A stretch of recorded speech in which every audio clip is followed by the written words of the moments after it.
Happy Easter. Christ is risen. He is risen indeed. So this morning I asked myself, where should we record this sermon? Because I didn't want to record it in my basement. It felt like this was the kind of thing that should be done outside in the sunshine and spring air and new growth. But then I went outside and there was leaf blowers and cars and kids on bikes and my dog barking and bird song and dappled clouds. And I realized that even though there might be a lot of distractions in the world around me, this is exactly where I need to be sharing the good news today, out in the world, amid all the distractions. So, acknowledging that, let's go ahead and get started. One of the things that happens when we encounter this gospel story today is sometimes the question, so how did Jesus get out of the tomb? How was he raised? Because if you're listening to the story, there's an earthquake when the angel descends and rolls away the stone. But Jesus doesn't walk out. That's something that none of the Gospels suggest, no matter what Mel Gibson's The Passion of Christ would suggest. The Gospel seems supremely uninterested in telling us how Jesus got out of the tomb. Instead, they just want us to know that he did. The Gospels will all tell the story a little bit differently, but they agree on two things. The women got there first, and the tomb was empty.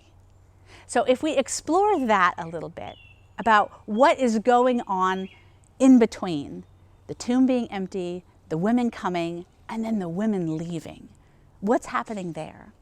So if we recap Matthew and the way that the story goes today, we've got two women, Mary Magdalene and the other Mary, who knows which other Mary, and they're going to see the tomb.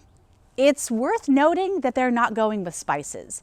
In the verses that come before this one, we're reminded that the tomb is guarded by Roman centurions and it's sealed. And there's this whole big deal about nobody getting into that tomb. The women know this. So they're coming to the tomb with nothing in their hands. You could ask the question why they're coming. Are they just coming to sit in front of the tomb and mourn? Or are they coming because it's the third day and they remember what Jesus said? Well, Scripture says they're coming to see the tomb when the earthquake happens. The angel descends from heaven and is dressed like lightning, bright white raiment, and it's incredible to see. So incredible that the guards fall down as if they're dead, which is pretty ironic if you think about it, that the person who's supposed to be dead in the tomb isn't, and the persons who are supposed to be guarding the tomb are acting like they're dead. But then the angel rolls the stone away and sits on it. Sitting on the stone is a pretty exuberant way of saying, see how you like me now. So the angel is there, the women are there, and the angel says, be not afraid. Do not be afraid. And that's, I think, a place where we should stop before anything else that the angel says, that do not be afraid. It assumes that the women are afraid. It's pretty much the thing that angels say every time they show up is don't be afraid. But are they? Well, in the next verse it says that they are. They're going to run away with fear and great joy. So yes, fear is an important part of this story. In fact, I counted it's almost in every other verse. Someone is afraid. And if you think about it, that's probably a great place for us to step into the story.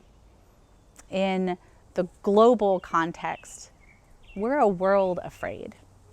We're afraid of what's going to happen next. Some are afraid of catching the illness, others afraid of their loved ones catching it, others looking to the future and afraid for their jobs or the economy or how they're going to pay their bills. And so we have this story about someone who's not dead jumping right into our lives, which are already full of fear about how we're going to live. And it seems like that's a great place to dig in. So if you dig into what the angel says, which is do not be afraid, the Greek there is really fun. It's not so much a command as it is a statement of fact. There is nothing to fear. You could even pull apart some of the Greek and hear the angel say, stop being afraid and keep on not being afraid. It's encouragement. And the angel is saying this because the angel knows something that we don't. The angel knows what the story is going to be. The angel goes on to say, I know you are looking for Jesus who was crucified. He is not here. He has been raised as he has said. Come, see the place where he lay. And I assume he gestures to the open tomb. Opened not so Jesus could get out, but so that people could look in and see what had happened. And then the angel goes on to tell them, then quickly go and tell his disciples he has been raised from the dead. Indeed, he is going on ahead of you to Galilee, and there you will see him. This is my message for you. So they left the tomb quickly with fear and great joy and ran to tell his disciples. I like what Alice McKenzie of the Progressive Christian had to say. She put it this way: the angels in Matthew's gospel are like my UPS man. And who hasn't seen the UPS man or the mailman lately?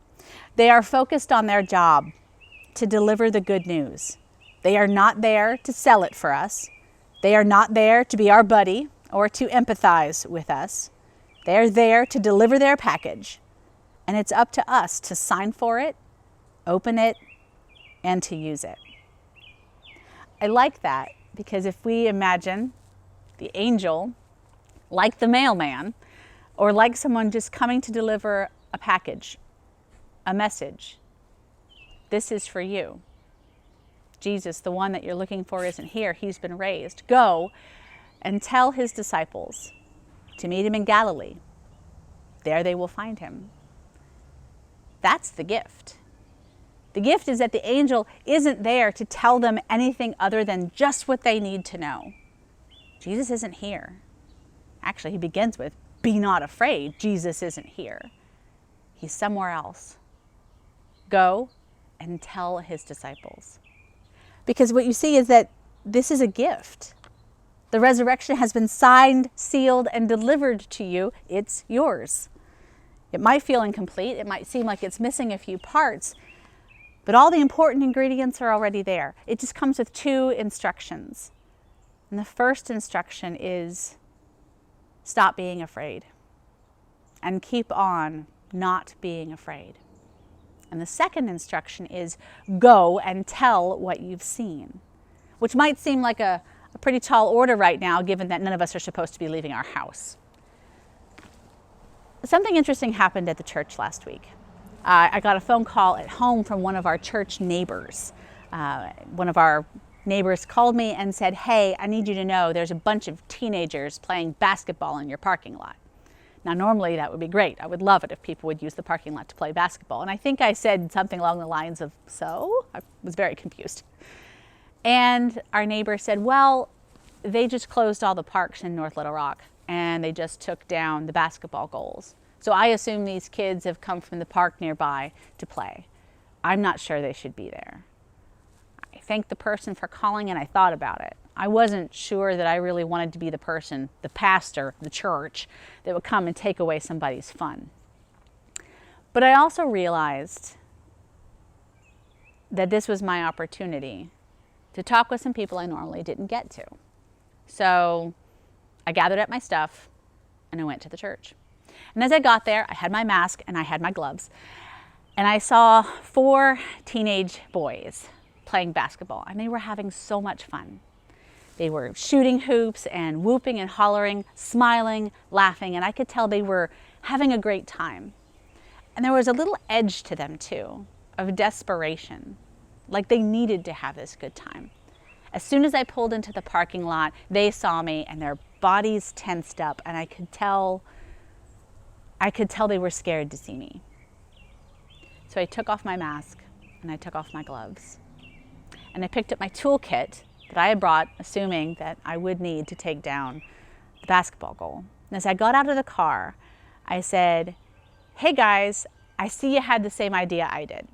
And they're like, well, what do you mean? I said, well, it's a great day to play basketball, but I just got a call that the city's parks are closed and they've taken down the basketball goals. And these young men said, yeah, why did they do that? And it hit me like a flash.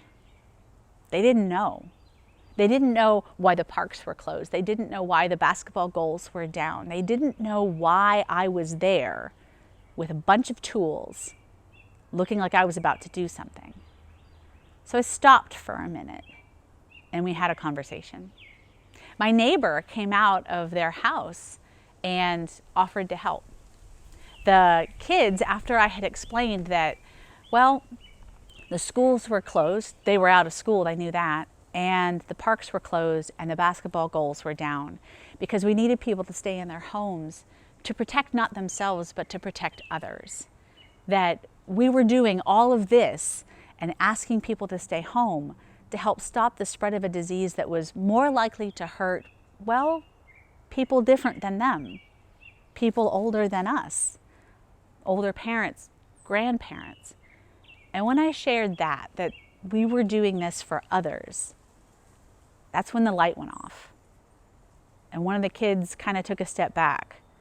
And I said, "Do you have a grandma?" And he said, "Yeah." "What are we supposed to do?" So we talked about staying in. We talked about masks and gloves. They really weren't into that.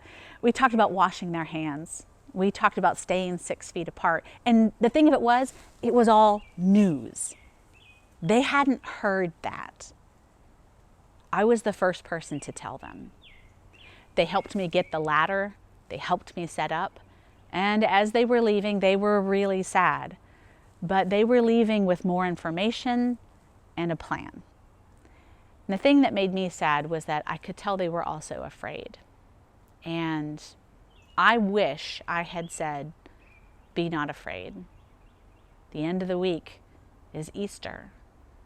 And Christ is not in the tomb." Because the churches are empty and the tomb is empty. The schools are empty, but the tomb is empty. So many public spaces are empty, but the tomb is empty. What that means to me is that we don't need to be afraid. This isn't the end of our story. This isn't how things are always going to be.